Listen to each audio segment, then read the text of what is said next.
Welcome back to the Josh Calloway podcast. This is Josh Calloway. I'm state representative here in the 10th District of Kentucky. And today I want to talk about something that we all see every day, but maybe we don't think enough about. We're going to be talking about how cell phones are impacting our teenagers, and specifically with young girls. And so I really have a lot of questions for you tonight. This is my wife, Angela.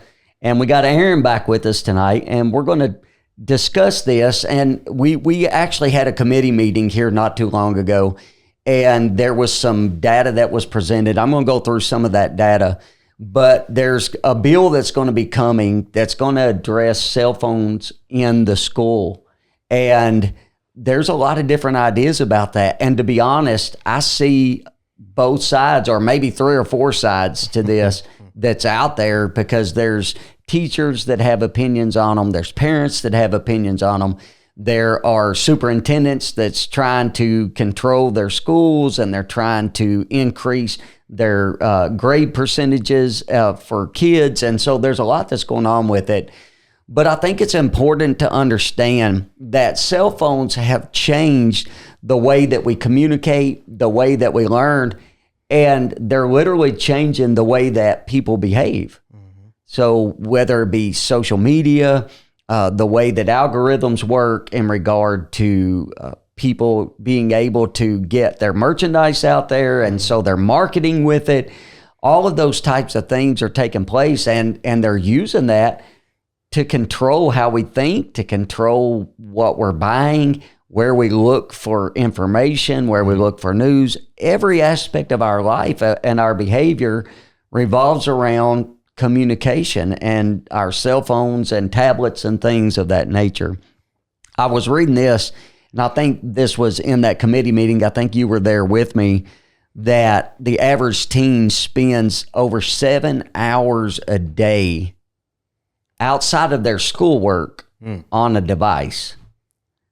So over half of their waking hours is spent scrolling through social media, scrolling through YouTube videos, TikTok, Instagram, Facebook. Outside of school hours, or just outside of school work? Outside of school work. Okay. Outside of So in a day's time, they're spending 7 hours on their device. Plus whatever school requires them to be on their phone. So basically a full-time job.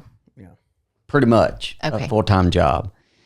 And so there's several aspects to it that I want to bring up. But when you begin to look at the statistics, what you find out is in 2010, when social media really came on the scene and these devices became readily accessible and people began to put them in the hands of their children, we have seen so many things take place in regard to mental health. So anxiety, depression, suicide, all of these things are on the rise, and specifically among teenage girls. And so what do you think is going on there? I mean, we know that there's comparison that's taking place, especially with girls. So we know they can much easier compare themselves to other girls, and they're doing just that. Girls and nature compare themselves. I don't know if guys ever do that when you're growing up, but not to the extent that girls do. They almost feel like they have to measure up to whoever seems to be the most popular or the most trendy or different things. So I think with the social media aspect, that it's much more engaging for girls because the comparison factor. Guys maybe not so much have to be like and mimic, but girls tend to do that. So I think that's why some of the social media with girls is more negative with girls. Social media for them. It's hard to talk about it for me without thinking back to whenever I first got a cell phone, which whenever I was 18, and we went into AT&T store or Singular store, whatever it was. It used to be right there, by Larry's RV place. Right. There was a place there. and we Oh, went that's in. been a long time ago. Yeah. Hey, I'm not that old. So we went in there. Oh, by and the my way, dad- Angela had a birthday on Saturday. Oh, happy birthday. Yeah. Thank you. So when you start talking about a long time ago, you may not know this, but Aaron was actually the ring bearer in our wedding. So Yes. that has been a little while ago. It's been a hasn't little it, bit. Aaron? Yeah. So what year was that? 26 years ago, I would have been 8. you were 8. Mm-hmm. But what is neat is in your wedding, Josh was, My best man. there you go, That's right. full circle. All right. So 10 years after you are our ring bearer, you went into a singular. Yeah, the cellular store or whatever. And my dad said, all right, pick out one of these phones here. So I picked it out and we got up to the thing. And he said, all right. He's like, where's your money? And so I had to pay for it. But it was still, very controlled. You know how we grow up, all those things. But one thing that I learned in college, as iPhones came on, first I had like a flip phone, and then you had Blackberries that were like the big deal, and then Palm Pilots were trying to get into that. And then the iPhone really took off, I guess, in like 2007, 2008, somewhere in there. And that was a different thing. Cell phones originally were like, it was like an open door for you to the whole world, and especially starting with iPhone, then it was more of like the world has an open door to you. Yeah. And you became the market, so your data was collected, and it wasn't necessarily that people oversaw that data all the time, but everything that you do on your cell phone, every text that you type, every word that you speak on a phone conversation, then some parts of that data is sent to like data banks, which mainly Google and Apple and those people own. And then they sell that data without ever knowing necessarily, an individual knowing that you are the one that belongs to it, but they sell it third party to advertisers, and then they advertise to you based on that data. And it's all supposed to be handled by algorithms, and you can believe that or you can't, or you cannot. But the main thing is that instead of the phone at that point being a point of access for you, then you became the target. Right. And the most, the most valuable thing about you as a target is your engagement. Mm-hmm. Does that make sense? The longer you're engaged, then the more money they make and the more profitable it is for them.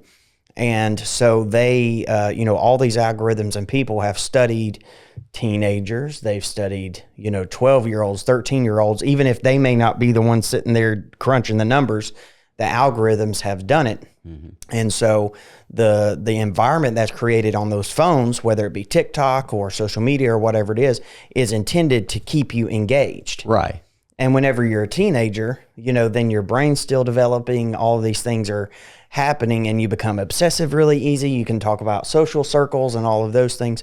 But the cell phone is the perfect place for all of the worst parts of the insecurities and the addictions in your brain to be sucked into whenever you're a teenager. Well, I think the way you put it, I've heard it put that way before, but that parents need to understand that when they put a phone in the hand of their child and give them access to the internet, mm-hmm. they are not just giving their child access to the internet, but they're giving the internet access to their child. Yes. And so, and we'll talk a little bit more about that, because I think that the ultimate thing that we have to understand is that as parents, we have to be responsible and understand the dangers. And this is what we are good at doing in society. We were talking, me and Angie was talking a little bit ago, and we were talking about that we live in the information age, mm-hmm. and everything about our work life. I remember one of the jobs that I had back, I think I started in 2013, and I was into that job about a year, and literally 100 to 125 phone calls every single day.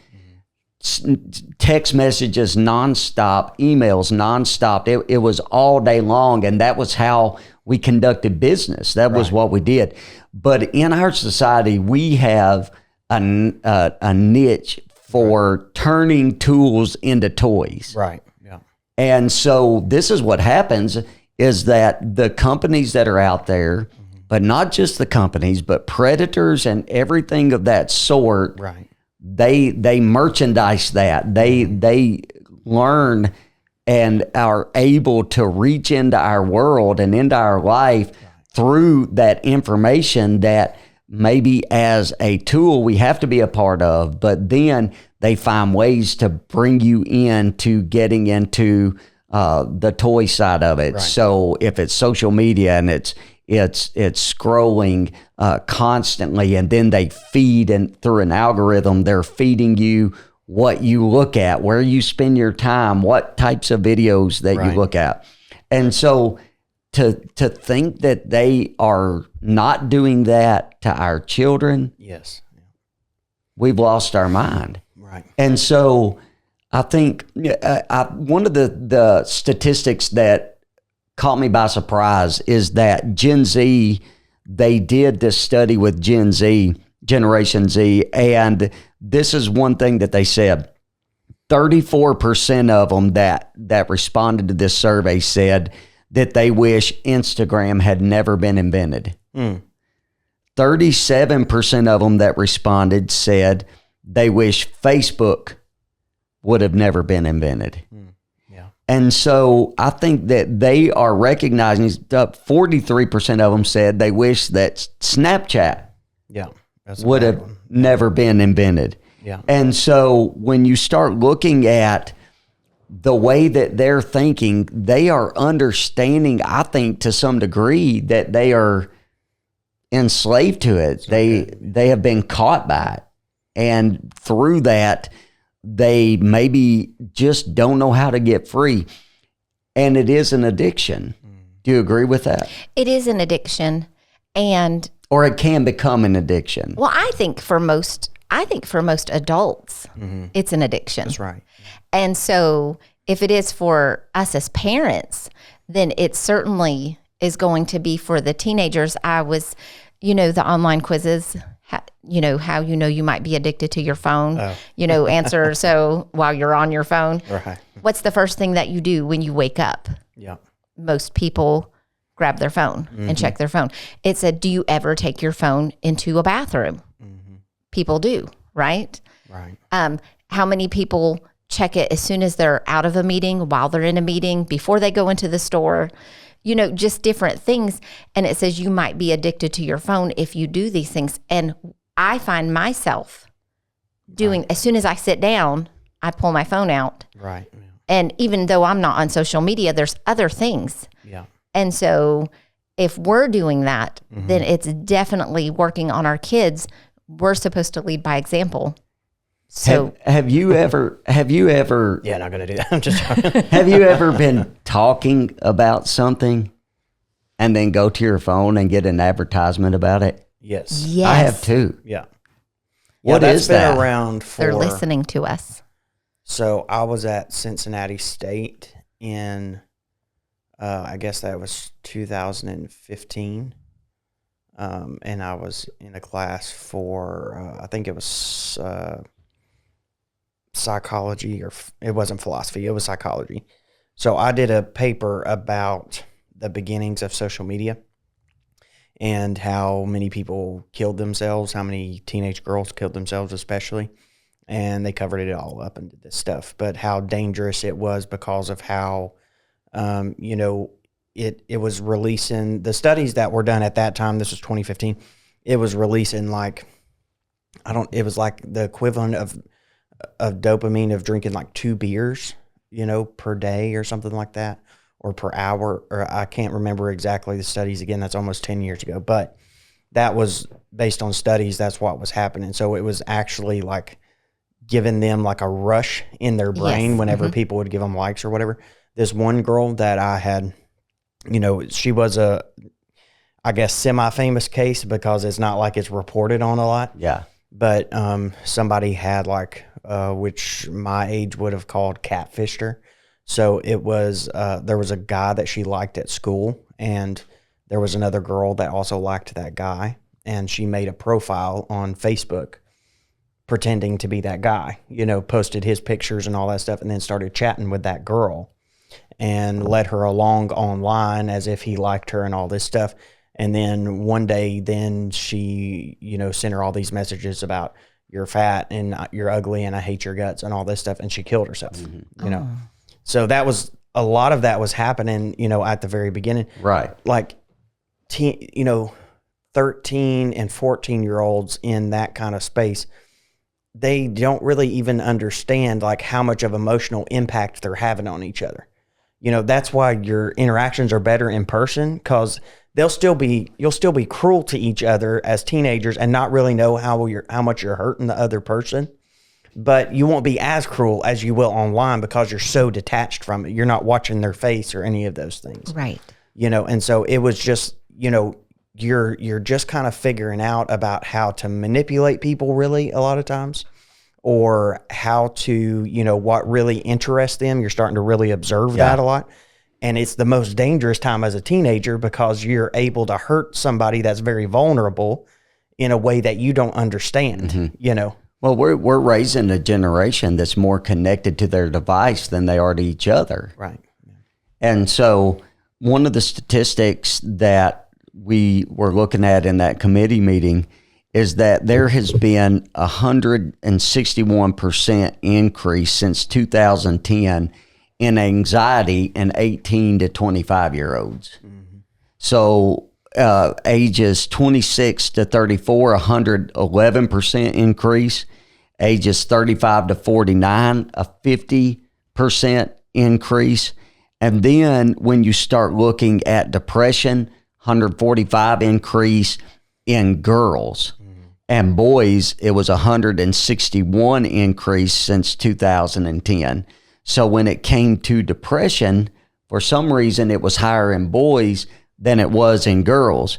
But then when you start looking at things like non-fatal self-harm, so cutting and things of that nature, 281% of emergency room department visits and non-fatal self-harm for girls compared to a 96% increase in boys.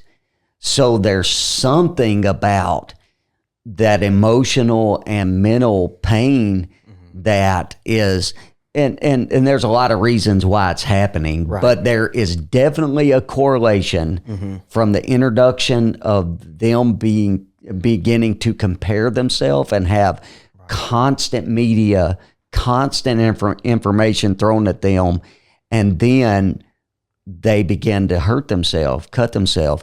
We've worked in situations with counseling and things of that nature, and it's appalling sometimes. We sit down with young girls, 15 years old, and literally just their arms and their legs just look like they have been lacerated with scars where they have cut themselves.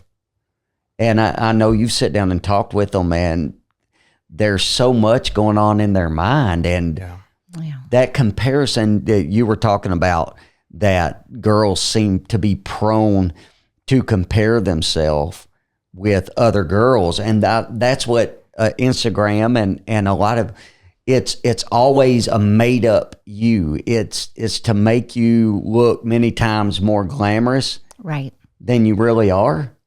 And girls too also crave at that age affirmation. And you can find that in social media groups, even though it's not in your real world of friends.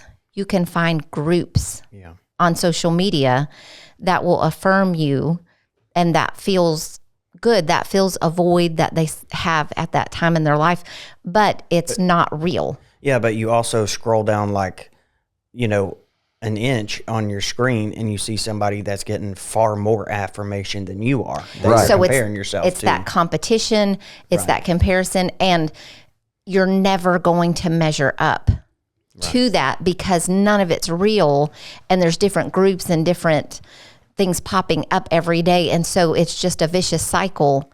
I was watching a video today, and this is, a little bit off subject, but I was watching a video about the Bush-Gore election. And, they had shots of the crowd or whatever. And it was amazing how different people's countenances were. because they weren't used to being on camera all the time, looking at their phone or videoing themselves or whatever. And it was so much more, it was so much more wholesome looking. Yeah. You know what I'm saying? It's just people were just Real. It looked real. They weren't used to looking in the mirror all the time, or being on a video camera, an hour and a half a week or whatever it is. Listen to this appalling statistic. Hospitalizations for non-fatal self-harm. So again, we're talking about cutting. We're talking about hurting yourself, but not, to the point of actually trying to commit suicide. Right. Okay. Ages 10 to 14 girls, 518% increase in ages 10 to 14. Yeah. Since 2007, 2008 time frame. There's one. We went to it's not a conference. I'm not thinking of the word right now, but it was in Chicago in January. And it's, they do all these studies about sales and all that stuff. So they were talking about selling different products to people. And they invest millions of dollars into these studies and into, interviewing people and finding out psychologically how you can sell to them, basically. So they said right now, what everybody's dealing with from 18 to 40-year-old gap is they feel like all these crises are piling on top of each other. So one thing that they mentioned, and I don't know if this helps the cell phone argument at all, but maybe the access is the thing, but they said, people even that are like my age, like 32, if they've been educated in public school systems especially, then they have been for their entire life taught that the world is ending because of climate change. And it is like a constant, pressure and stress on their brain, and so they're looking for comfort in things. So basically, whenever you're selling floor, then you have to decide how you're going to appeal to them because that's on their mind all the time. Those crises are on their mind.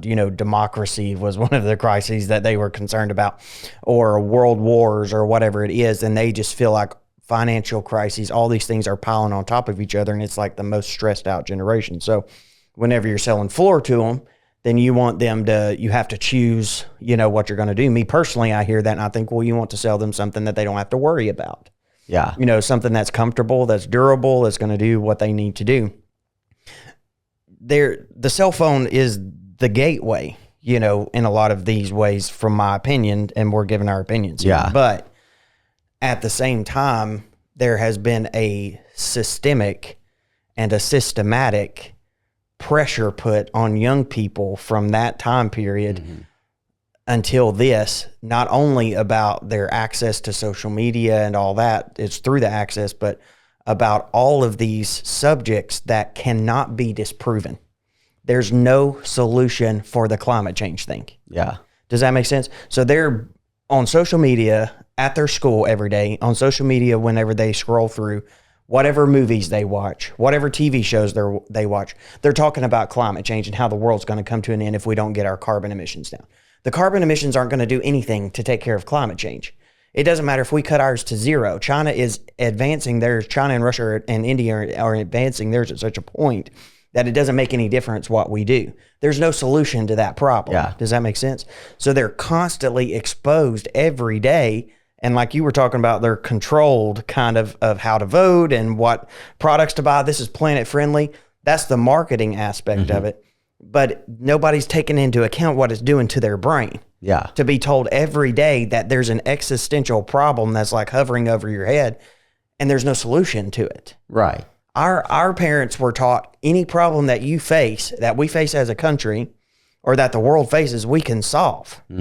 But now it's a constant barrage every day for 7 hours a day, whatever it is, their favorite celebrity, whatever. It's just like, oh, I just wish we could reduce carbon emissions. And then they go hop on their private jet and fly over to Europe or whatever. Yeah. Sorry, that's a long way of going around it, but it's a lot of problems that go into those issues of suicide and stuff. Right. Well, to see the ages 10 to 14, the increase, so the suicide rate has increased ages 10 to 14 for girls 167%, since 2010. In boys, 91%. Just in the state of Kentucky alone, ages 10 to 24, we have seen a 78% increase in suicide rates for the ages 10 to 24. And so every aspect of their life, our kids are being bombarded. It's one of the reasons that I ran for office. It's one of the things that I speak out the most about. And there is this personal liberty side that we have to protect. And as far as free speech and as far as free access and free market and all of those things, but we cannot lay aside the fact that they are targeting the kids. Right. And with these modes and means of connection, are kids more connected today? So has social media made kids more social, right? Or just more media? It's just more media. Are they? They're just more videos and not has more of a social person. media. Yeah. What is the point of social media? Right. It's To be supposed to connect you. Yeah. Okay. So are our kids more social today? Think about the last time that you saw a group of teenagers together. Okay. Wherever They're you're all at. on their phones. They're all on their phones. Even if you see kids out at a restaurant Right. sitting at the same table, they're all on their phones. Yeah. And they're saying, I just text you this, look at this video. And they're literally sitting across the table from one another. And so they are connected to a fake world, Right. and it does nothing for their face-to-face social engagement. But it's like they don't feel comfortable interacting without that. You know Yeah. what I'm saying? They'll be carrying on a conversation or doing whatever, but they're on their phone the whole time. You know? Or But if you sometimes make they're them- actually texting Yeah. each other in a or group. if you make them put their phone down, then they don't have anything to say. It's like it's become a part of it. And the more that they do it, the more that they're on it, they have to have more of it. So they'll have a tablet that they're doing this and they're doing at the same time. Oh yeah, I can do that. And they can have music in the background. Yeah. And so they have to be so stimulated Right. all the time. And then So if you how do have them you- 5 minutes. So listen, I teach high school, right? And we have we go to a private school, so some things are different, but I say, we're going to be quiet for 2 minutes. You can't say anything. You can't look at anybody. And it seems like to them an eternity Yeah. because they're so used to something Constant in their noise. ear, something going on, looking at something, bright lights. And we need to, where can you meditate? Where Right. can you think things through? Right. It's taking away all that thought process to me. Yes. Well, this is what you see the correlation with it. So not just the suicide statistics going up, not just self-harm going up, but we're seeing math and reading and science grades go down. There's a correlation at the same time frame that these others are going up. We see test scores coming down. So it is affecting every aspect of their life. Well, you know what is sad? Because you just mentioned that about the self-harm, the suicide, the hospitalizations. And if all of these girls are connected on social media, right. where are they when they need them the most? Yeah. Why do they feel like harming themselves if they have such a broad group of friends or that connection? Because they're not there when they need it. That's sad if you feel like you have this big group of people and you're still doing those things. Yeah. But you have a business, and probably the demographic of people that come in, I would say, are 30 and older, most likely, that are coming in. I don't know how many young people you get coming in, but we work at some different programs throughout the state. And just the aspect of knowing how to look someone in the eye, Right. and when you talk to them, to shake their hand with a firm grip. So when it comes to interviewing skills, when it comes to communication, when it comes to relationships, when they start looking for a spouse, all of those things they've been channeled through and they're looking through the lens of social media, Right. of how they have interacted to some degree Yes. through social media, dating sites. So everything about it is on there. And you brought up about the catfishing. I knew a young man that went through that very same thing and threw away hundreds of dollars and a job and everything. It's not funny, and gets there and the person's not even real. Right. And they come back, and thankfully there was people there to help. But there's so many young people that they get to that point, and it is emotionally more than they could handle. They don't have a support system around them, Right. because everything is a facade, everything is fake. Right. And you need the element of certain things that happen in your life to help you grow. I think we were talking earlier about how dating is different now. Yeah. Because you have to build up the courage to approach the person, and then you can kind of read their body language and different things, and you think, I'm going to wait a little bit, or you're gearing up for that rejection, or just different things. On social media, you throw out there, you type it out what you want to say, and if you don't get the response, then you just you can block them and it doesn't promote real life situations and how to handle those. Right. I don't want to be, downplaying the idea at all. You know what I'm saying? I think that it's very dangerous, but at the same time, then there's a lot of societal things that we've either replaced or left and filled that void with the cell phone. Right. So for instance, like most of the time, if you go back maybe 40 years or whatever, the place where people met who they married most of the time was at church or at work or through friends of a friend. Mm-hmm. That's how it was, their social circle brought to them who they married. And now people just aren't getting married as much, but people also don't go to church. Mm-hmm. I mean, I'm not going to say I'm leery, but I don't want to pin everything just on having the cell phone, for and I know you're not doing that, but I'm saying for the legislation's sake, because I think that there are a lot of things that people would love to blame on a cell phone, but they don't want to address systemically. Mm-hmm. Right. Say, for instance, in our education system. Yeah. And if we were going to talk about that, then I'm not saying an objection, but one caution that I would say is parents since COVID have gotten used to, especially during COVID, they got used to seeing what was going on in their kids' classroom. And they're really concerned about what's going on there now. And they feel as if, and I know you've talked to people like that too, they feel as if that gives their child, and children are more politically active than ever. Right. It gives their child an opportunity, if they're being mistreated or if something's going on that shouldn't be, they can video what's going on and all of that stuff. So that's going to all factor into that deal. And that's what I was going to say is that I am torn on this subject as a whole. And I will tell you why. Is because there are good parents that there is no way they would send their child into a government school without a cell phone on them. And there are good teachers that cannot get their job done because kids have their cell phones out.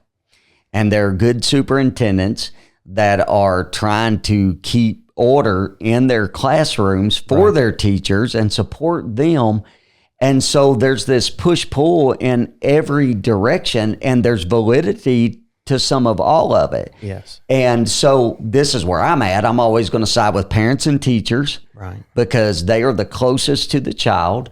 And so I think it's important to look at that. But when you think about the west end of Louisville, and there's schools there that literally every day somebody's bringing a weapon to school.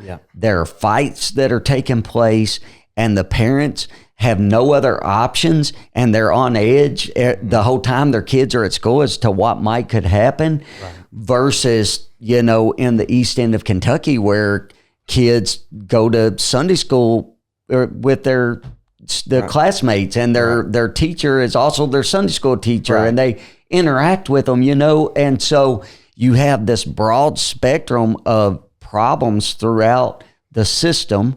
And I get it. I get that parents don't want their kids to go in there without a way to communicate with them. And I also get that a parent should have control of their child to the point that they could say that you have to learn while you're in the classroom and you can't be distracted, and they should be able to put that, instill that into their child. Yes, but what do you do in school when you have kids that are, of course, distracted in the classroom and the teacher's teaching and they're doing, scrolling or texting or doing different things? But some of the issues that you mentioned come from or are exacerbated by cell phone use, such as bullying or videoing and sharing and all those things. Yeah. I'm so thankful that I was a teenager and all my, it's gone with the past. Nobody videoed it. It's not out there forever. It ain't on the internet. You get what I'm saying? Yes. And so it makes it so much worse. And so that's part of the problem that you were talking about. And then teachers have trouble with it. But then you have the parents who say, with the violence that's in school, or if I have a kid now who is in sports and they have to ride with it, what is the answer? Yeah. So here's, everything needs a solution. Right. So the first question I would have is, they're talking about statewide legislation. What about, can the school districts or the school boards do things and just do different things based on where they are? They can. There's already been some things done. One superintendent presented the other day, and they have cell phone free classrooms, and they have built some type of holder for phones. The kids put them in there when they walk in the classroom. They pick them up when they go out. And so that is how they're controlling it. And I think the ultimate aspect is that at that local level, that the teacher has to feel empowered to control their classroom. Right. And then the superintendent has to back that up, and the parent has to be comfortable that their child is getting the kind of education they need and they're safe. And that they're being held accountable as well. That's right. So again, always the breakdown in that scenario, the teachers unions want to blame it on the parents. Yeah. As the breakdown, but a lot of times the breakdown in that whole circle there is the administration, because the teacher wants the child to learn, wants the student to learn. The student is a child, and so they're going to do student-child things. Right. The parent wants their child to learn. That's why they're there at the school. But the enforcement that the teacher needs to put in the classroom, they don't have the authority to do most of the time.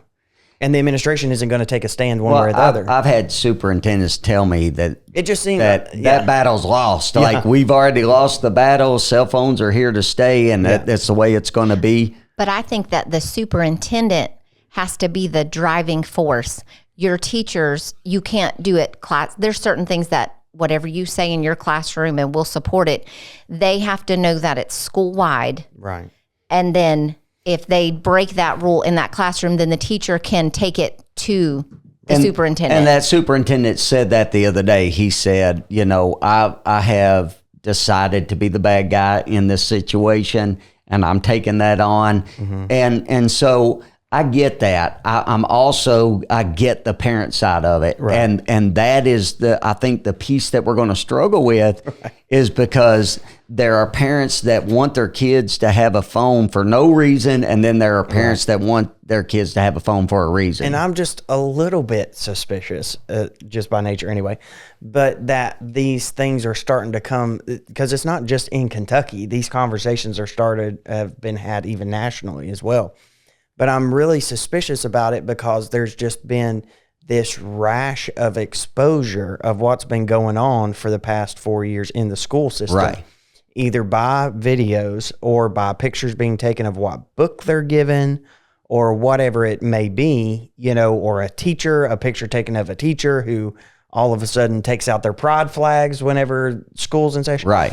That's what I'm, as an individual, We just I'm a saw little that. suspicious. We just After saw the that election. after the election. Yes, of all the teachers that hate Trump and were telling everybody they're racist if they voted for him. And all That's that right. stuff. Yeah. And kids were catching that, capturing little that suspicious. on their cell phone. Yeah.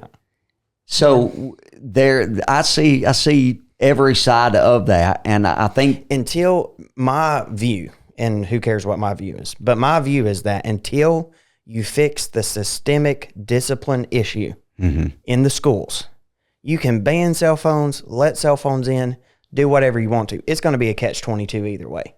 Teachers are going to, teachers that don't have the best interest are going to take advantage of it and spread propaganda if you ban them. If you don't ban them, then students are going to take advantage of it to not learn and do. The discipline problem has to be fixed. That's my view. and this Has to is be where fixed I first. believe it starts. It starts at home. Right. It starts in the home, and parents have to understand the ills. They have to understand the dangers. And I wanted to make this clear because we get busy with life, right? I mean, we have 5 kids, we have 4 grandkids now, and we have 2 kids that are still living at home. And we get busy with life, but we can't ever forget the day and hour in which we live, the society that we live in, the evil that exists in our society. And there are predators out there, and they are looking for weak homes. They are looking for a way in, and they are after kids. Right. And the United States of America, I don't know if people realize this, but we are the largest contributor to child trafficking in the world. Right. The largest contributor. Digitally, is that what you're talking about? I'm sorry? As far as digital No. propagation? No, actual trafficking. Oh, wow. And so when there's a story, a mother came to me and she sat down with me and began to talk to me about her son who was playing an online game, which we haven't talked a lot about, but it was a social interaction game. And this person they met on this interaction game got them to pull off onto a separate chatting app, and they started doing that. The next thing you know, they convinced them that they were in love and had them headed to the airport, 16 years old, getting on an airplane, getting ready to fly and meet someone who was an adult male, and this was a young man. They had never met, had no idea who they were, and was getting ready to who knows what was going to happen. Right. And the parents, thankfully, God intervened, allowed them to get to him, and was able to get control of the situation at that point. But the depression, the anxiety, everything that followed that. And so we don't know what all is going on out there. And so parents have to understand that when you put a device in your kid's hand, you give the entire world access to your child. And you don't get to control how it affects their brain. That's right. You can say, well, they're just doing it for fun, or they're just doing it for this or whatever. But you don't, how it affects them emotionally, who they have access to, unless you stop the doors, you don't get to control it. Does that make sense? It's like you're talking about chatting on a video game, where you can say, oh, well, he's just chatting with his friends while he's playing. Unless you have the door set and you know who's coming out and who's going in, you don't get to control who they chat with. When my kids were young, they used to listen to this story that was made out of Colorado, I believe it is. Focus on the Family. Focus on the Family. And every time I think about the subject, I think about one of the stories that they listened to, and they were using this device in these televisions to get them to see if they could cause people to buy certain things. Mm-hmm. And so people were stacking up on these certain kind of chips and Riesling chips. Yes. And so, but when you think about it, that's really what they are doing with algorithms. They're learning your behavior, right? And then they are targeting you with information, whether it be entertainment or whether it be a sales aspect. That's exactly what is going on. And the people that have developed this are brilliant. Yep. They know exactly what they're doing. They know what they have done. And like you said, there have been studies that have been squashed because of the money that is behind a lot of this. And so I don't think sometimes that we understand the societal aspect of the day and hour in which we live, in the sense that everything about our society is to get control of the mind. Right. It is about, and specifically for kids. Right. And I personally believe that it is a spiritual thing. The devil is at work. He wants to destroy the minds and the hearts and the souls of children, and he will use every avenue that he can to get into them. And so I just think it's incumbent upon us as parents to make sure we understand that, and then we put every safeguard in place that we can to keep them protected. And if you're talking about education, if that's kind of what this bill may be focused about or whatever it may be, then, as a parent, if you want to have the ultimate, protection for your child, they're either going to have to go to a public school that agrees with the way you want to do things, or they're going to have to go to a private school, or you're going to have to homeschool. Right. That's just the choices that we have. You're going to have to pay for your private school. You're going to have to pay for your homeschool. But what is it worth to you, if we put it that way, if the thing doesn't go the way that you want it to? You know what I'm saying? The point that I'm trying to make is I think it's the same point you're making. You as a parent have to take the responsibility for what happens to your child. The internet's not going to take the responsibility for you. They're not going to guard themselves. They're not going to regulate themselves. All that your child is to them, because it's so impersonal, to be honest with you. It's so algorithmic. I can't say that again. It's so, money-based, marketing-based, traffic-based, that there's no moral code there. There's not like there's somebody sitting there saying, oh, the algorithm's preying on a child, we better stop. The algorithm doesn't know. It is just built to get everything out of your child that it can to make money for the system. So the Facebook people, they're not going to look out for your child. TikTok, whatever, they're not looking out for your child. And in fact, the Chinese people are targeting your children by letting them see certain things. And so you have to do it. Yes. You have to take responsibility. And as a parent, if your kids are on social media, or if they're, if they have different, Facebook, Instagram, different things, watch their behavior. Right. And try to be aware if something changes, because some of those things, I hate to use this word, but it's a social contagion. Yes. Okay. And so if your kids are changing and it's not their normal behavior, if you take them away from that, okay, does it change? Right. Okay. There's some people that say they have multiple personalities. They've connected with social media people online. There's a whole group of them. But if you remove them from that social media platform for a couple of months, they no longer have that issue. Right. So those types of behaviors don't cure themselves in a month or two. Right. And so as a parent, I'm just saying, watch your child's behavior. And if it's changing, you need to do some digging. Here's one place that I would say for sure we have failed, as if we're talking about a governmental level. Because, it's probably not constitutional for the government to go in and say, okay, nobody under the age of 18 can have social media. Unless something drastic happens with the Constitution, we make amendment. Where we have failed is that it is verifiably unhealthy for your child, especially before the age of 18, to have social media. We have failed in making that a part, because our education system is not about educating or telling the truth anymore. And I've worked on bills in the past that required the parent's notification and the parent to authorize a kid under the age of 16.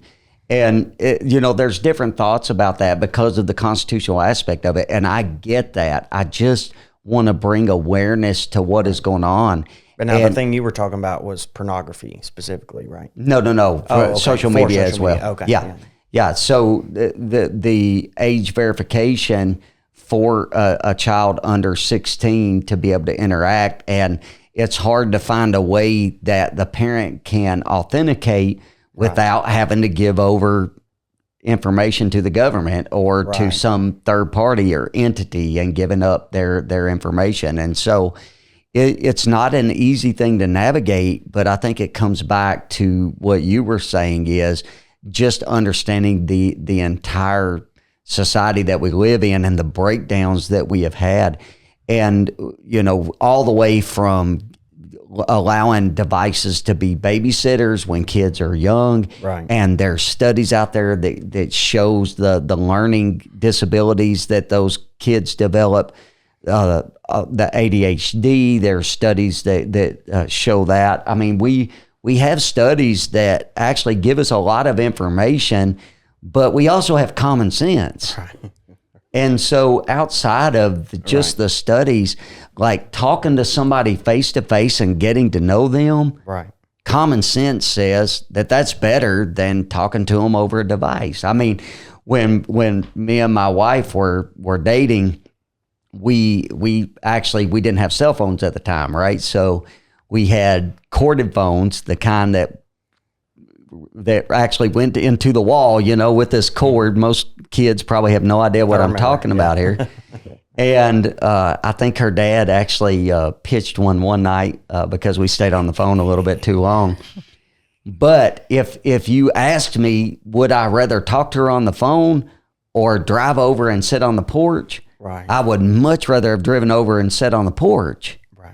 I don't know that kids would make that decision today. They've been conditioned not to.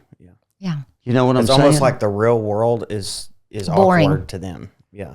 Yeah. Real life is boring. Yeah. You can't compete with the colors and the flash and the sound and it's all made to entertain. And then, as a teacher, I can't compete with that when I say, here, read this book. Right. That's wordy and lofty language. I mean, they're done after the first page. Right. It's hard to compete with all that's being pumped into them. And they, I could be real conspiracy theorist here, as I could about every subject. But I mean, you just go, just take your time. I'm not going to, say anything specific, but just go read about Soviet ADHD studies in the 60s and in the 50s and how they were trying to condition the public. And it was overstimulation. Yes. It's exactly what we have right now by choice. And it cuts off to the individual the value of what you were talking about, of those like higher kind of intellectual, thought processes of reading or imagination or any of those things, because anything you can imagine, somebody's made and you can look at it. Right. And so your mind is conditioned all the time to be stimulated, but not to imagine how to stimulate itself. Does that make sense? Mm-hmm. And it makes you dependent on, because your brain wants to imagine things and it wants to experience those things. It makes you dependent on that, either the cadence. They started out with cadences, and I mean, you could study all that, but started out with different cadences that their brain would become dependent on or whatever. It was all in an attempt then to make them dependent on the state. Right. So that they would listen whenever the state said something, they would just listen and do it. Yeah. They wouldn't ask questions or try to revolt or anything like that.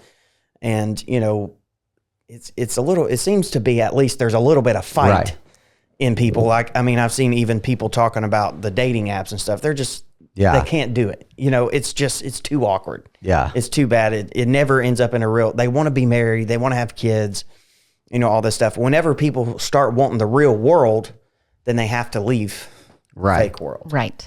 I think one thing that we can definitely do from a governmental standpoint is that we can go after predators. Yes, for sure. I think that's something that we can absolutely look at.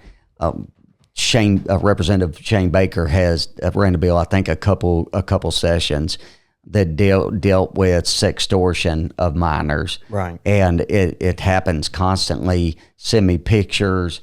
They send pictures, then send me money, or I'm going to expose you to the world. And young people take their life over things like that. And now they have the AI ones, where they'll just take their picture and make AI images and Right. say, I'm going to post this unless you give me money, and a young man took his life over Yeah. that. So I think we can definitely look at. I was thinking about predators. this today, and I don't, but I was thinking about, especially because of the school system, there are several things that have come out nationwide, not in Kentucky, but nationwide, about different predators at the school system and it being covered up and all this stuff happening. Oregon, a couple other places.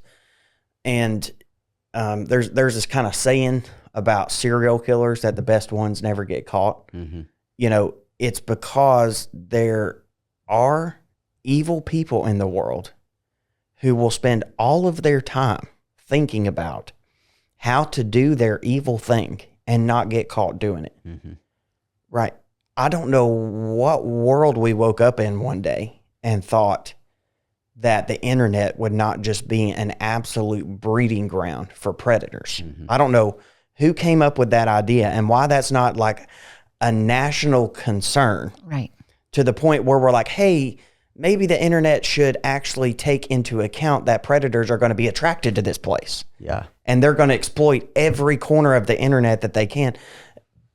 Predators don't just take advantage of the system, and they really don't fight the system. They become a part of the system. Mm-hmm. The most prolific predators, they become a part of the system, and then the system actually helps them do what they want to do. The internet is just like built for them. Yeah. You know what I'm saying? Yeah. And I know that was not the intention, but intentions don't help anything whenever the predators can do whatever they want to do. Yeah. Right. That I think is an excellent argument for taking legislative action. Yeah. That the internet is not like a room, where you can check who comes out and who goes in. You have no ability to know. Right. And whenever, especially a teenage girl or a teenage boy is unable to understand everything that's going on, and somebody captures their mind online, there's no way that can be a constitutional freedom. Yeah. You know what I'm saying? So I know people say that and they're like, "Oh, you're anti-free speech." I'm just thought processing here. But the Constitution was not made to protect predators. Right. And that's the thing. I think we could definitely look at legislation, and we will. But I would be interested in getting feedback from people. If you want to email us, if you want to leave a comment on this video, give us feedback on, as a parent, what you're seeing, what you think would be a good way to approach this, what you would support in approaching this, because it is a societal issue. It has to be addressed. And I think, again, it has to start back at home. It has to start with parents. Parents have got to be parents. Right. And we all fail. Like, we all look back, we have things happen and we're like, man, where was I at? Or what was I thinking? Or how did I allow that to go on? And so we all have that. But we are living in a very, very dangerous society when it comes to information. Yes. And it's an information overload. And kids were not meant to handle that. Right. The pornography exposure, all those types of that become addictions for kids. They become addicted at younger and younger ages. And, we were able to pass the bill this session that allowed or required age verification for porn in the state of Kentucky. Which the Democrats hated that. Actually, they all voted for it. Oh, did they? Yeah, they couldn't. But they were the ones standing up, like, protesting against it, because I watched the video. Right, they protested it, and then they voted for it. And then I think somebody actually went up and did a vote modification after it was over and changed their vote. But in public, they wanted to look like that they supported. I mean, how do you support kids being exposed to porn? Right. Like, unless you're a predator, you can't support that. And so, but we were able to do that. But parents have got to be parents, and you've got to be engaged. You have to be aware. And I would encourage parents to do that. And I'm not saying that for any reason except for from my heart. Yeah. I'm not trying to lecture parents. I'm not trying to do anything of that sort. I just want you to understand the dangers that are out there. And I'll close with this, but I've been listening to some news this week, and they've been covering the trial of Lake and Riley. Mm-hmm. that young girl that was killed there at the University of Georgia. And they used some data from her phone and her smartwatch, I think it was, to show, I think it was 18 minutes of a struggle that she had with this illegal migrant that ended up murdering her. And, you know, when you think about how quick things can happen, how fast, and especially understanding that the devil is behind this, like how quick he can slip in just, you know, a flash of something. And before you know it, things have went down a path and you're going, how did we get here? How do we stop this? And you're dealing with things as a parent you never dreamed you would be dealing with, you know? And so discernment. I make one spiritual point? Yeah. Hopefully before we finish here. Did you see the video today of the Health and Human Services Secretary? I didn't. He goes by Rachel Levine, but it's a man. Rick or something. Richard Levine. Yeah. Yeah. So he is a pagan priest, calls himself a pagan priestess. And there's a video of him doing these incantations, and he's got the pentagram on and this long dress and all that stuff. Secularism is a lie. You know, yeah. I hate to tell you that, but everybody wants to believe like, well, you got religious stuff and spiritual stuff here, and then you have like the real world over here. Everything that is having an impact on your children right now, whether it be the trans ideology, the predators online, the school system, demonic video games, whatever it may be, there are people behind it that are worshiping their God. Mm-hmm. They don't want you to worship God. They don't want you to say anything about Jesus or you to worship God or you to say anything spiritual. Yeah. But they are. Right. You know, you have to realize that this is more than just zeros and ones. That's the numerical way that things work on the internet or whatever. Mm-hmm. It's more than just physical and mathematical equations. You are in a battle for the mind and the soul of your child. Right. And if you don't fight it, it doesn't matter. The adversary's coming for it. They want your child's mind and soul to belong to them. They don't care what kind of pentagram they got to wear, where they have to worship, what, satanic gods they have to worship, because they're after their mind and their soul and their heart. Mm-hmm. And there's nothing that they won't do to obtain that. Yeah. So just a spiritual point. No, I agree, because I look at everything through that lens. Right. Because that is the actual lens to look through, And so those things inform the decisions that I make. And so I made a statement and was talking to my caucus just this past week, and this is what I said. I said, the decisions that I make are informed first and foremost by my faith. Mm-hmm. They're informed by the foundation, which would be the Constitution. They're informed by facts, that's the truth, and they're informed by the future. How is this going to affect the generation coming behind us? Right. And I believe that if we look at everything through that lens and in that order, mm-hmm. that we'll get it right. The problem is that we're up against lobbyists and money and power and all of those things that are at work that have a different agenda than we have. Yeah. And so we just have to understand that. Yeah.